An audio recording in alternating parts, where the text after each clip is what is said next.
this is the most important thing though. Gears of War E-Day must create a new generation of fans.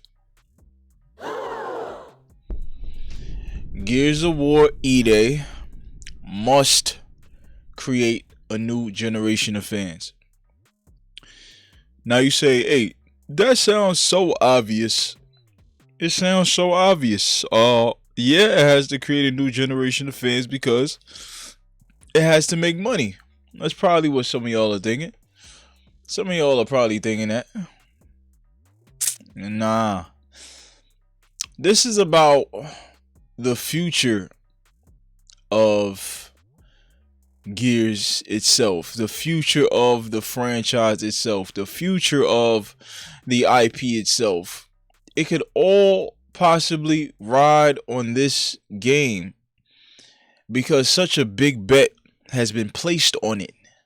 Such a big bet. Yo, we're gonna make y'all exclusive and y'all gonna sell our console. Cool. But there's a few things that this game must do to sell the console and to make sure that Asher Sharma's bet goes through. Make sure that she wins big on a bet, as well as Xbox, as well as Microsoft. Make sure everybody wins big on the bet when it comes to that side of the fence. Right? Gears was just not a cover shooter. The first Gears. Let's talk about that first Gears. It had horror, panic, brutality, darkness, and moments when the player felt hunted. Now, there were moments when we felt hunted. Yo, holy sh. You got these locusts popped up out the ground. They coming for me. This guy, he got a shotgun. If I get hit by that shotgun too close, I'm dead. Blah, blah, blah, blah.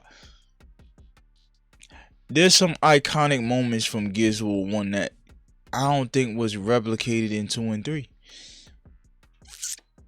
Maybe it was replicated in 2, but the Berserker was something that was out of the ordinary. You had to run from the Berserker. You had to figure out how to kill this Berserker. And if it touches you, you're dead instantly. Your body just explodes. It's over. This game brought that back, but in its own way. It's not like Crash Bandicoot when you're running from the bear. I don't know if y'all remember that. But you running from the bear, and if it catches you, you're done. It was kind of the same thing, but way more mature. Hopefully this clip works. This is Private Fenix. Lieutenant Kim is dead. So we've fallen back inside the tomb and we need a way out of here. Repeat, Alpha. Bro, this scene, like, the campaign for Gears is something just so legendary.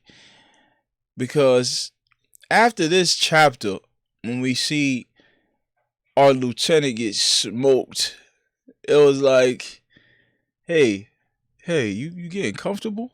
Because you got into a building? No, don't get too comfortable yet. Kim is dead? Confirmed, Control. AIA. Roger that. There's a courtyard at the other end of your building. That's your best bet. Copy that. Well, we sure as shit can't stay here. You're Baird.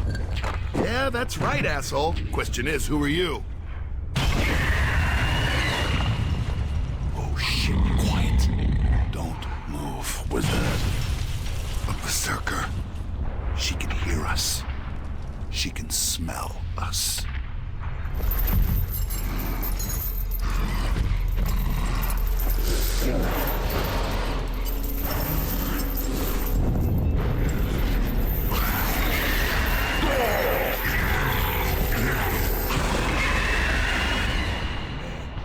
Oh man, we're fucked! We're fucked! I'm getting out of here! Kill us!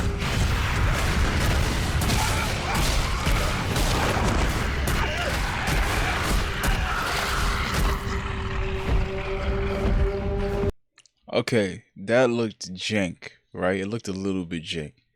This is 2006. We just really, there's only so much you could do with shadows, but we seen that. I first seen that moment. I'm like, yo, this thing could hear us and smell us. If you get caught by it, you're cooked. This is horror. This went from an action game to an horror game.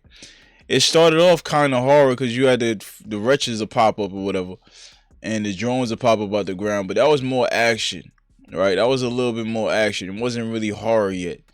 When it got to this point right here, when we first meet the Berserker, I wasn't shook, but I was like, holy shit.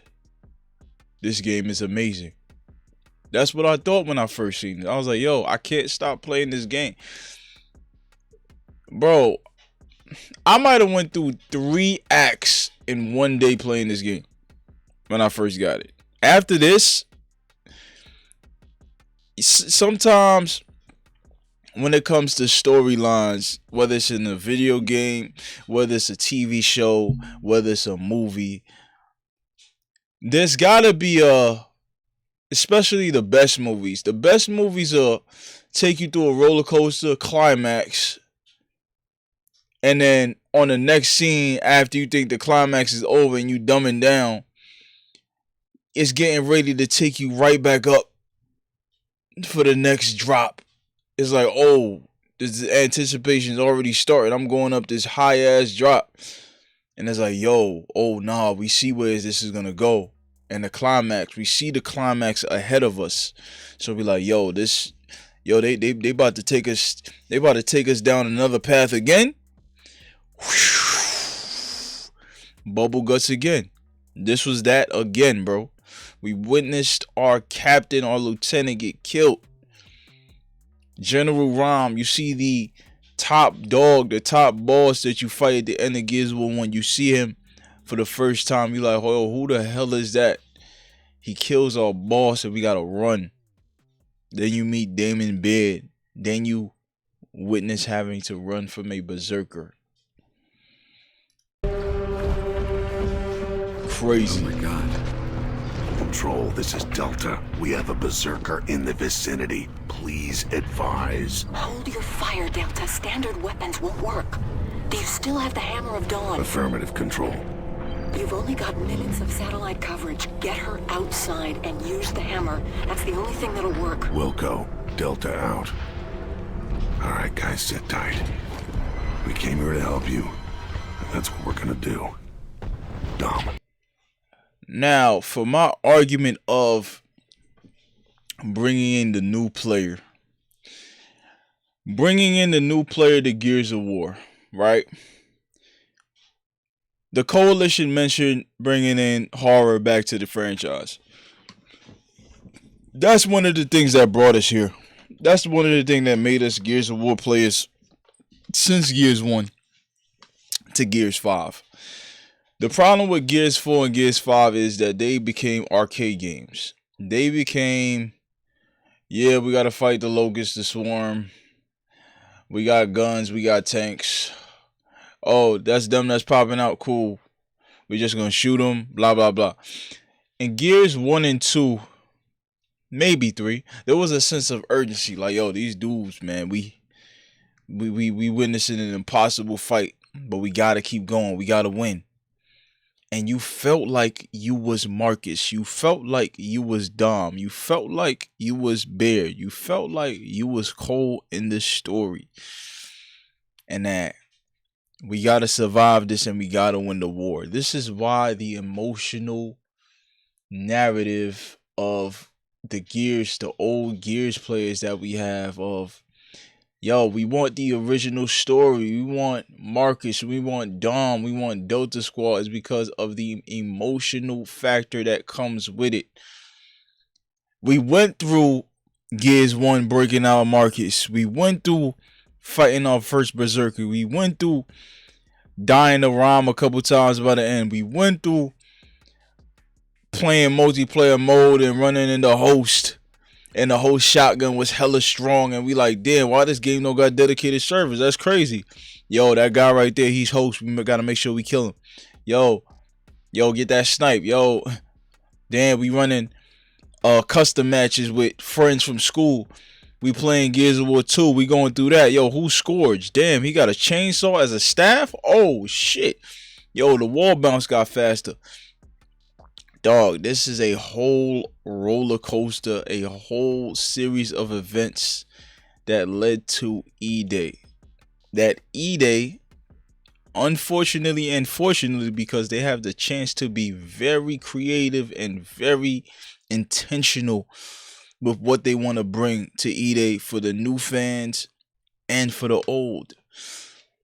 Another thing that they got to do for the new generation of fans to hold them, which we've discussed before, which what they're doing is the accessibility of the game has to be easier. Also, since we live in an era of attention spans being very low, the game has to aura farm every chance it can. It has to show people every time, every couple minutes or every couple seconds when you're doing something, cool things happen. Immersive things happen. The sound design is good. We love the characters. We love the multiplayer characters. We love what that character says when they pop a head. We love what that character says when they hit somebody with a boom shot. We love what that character says when he gets hit too hard. She gets hit too hard. Every detail of the presentation of this game has to be looked at and prepared to be one of the factors that captures a new fan and keeps the old fan for even longer. This is the task that the coalition has to complete in every nook and cranny of this game, because it's going to be one of the flagships for the Xbox, one of the flagships for Steam. It's definitely going to be one of the flagships for Steam. This is going to be one of the biggest games for Steam in a very long time that involves Xbox. But this is what I'm saying, bro. Every part of this game, Gears of War E-Day, has to be aimed to keep a fan and aimed to get a new fan. Because, yo, this everything is on the line. It's all or nothing, coalition. It's all or nothing. It's all or nothing. Yo, Gears. Yo, Cliff. Shout out to your homies that are actually working on this game. I don't think you're working on this game. You're probably a consultant. This is all or nothing. This is all or nothing. Grand Theft Auto's pre-orders comes out tomorrow, this day that I'm recording. Tomorrow it comes out on the 25th. Right? Rockstar is sparing the gaming community, the gaming companies. They are sparing everybody from putting out multiplayer too soon. They said, yo, we want y'all to just play the campaign first. They are so confident. Rockstar is so confident that they like, yo, we want y'all to only play the campaign. You don't get access to the multiplayer. You don't get access to the multiplayer. We want y'all to only play the campaign of our game, GTA 6. This is why we are so confident. Because when we finally put out this multiplayer,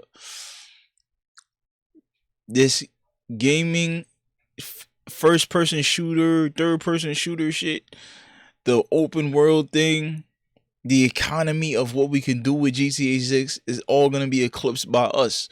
So, look, put out your games early and make sure you take advantage of the time that we're giving you to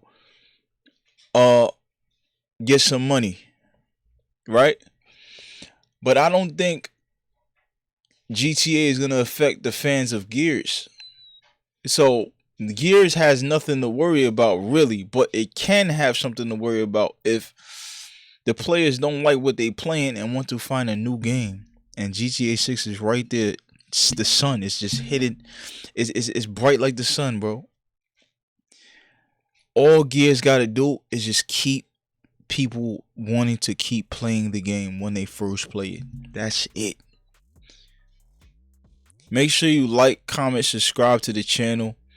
Tell me how you feel about this. Do you think Gears of War EA can bring in a new generation of fans? Let me know in the comments. I'm out of here.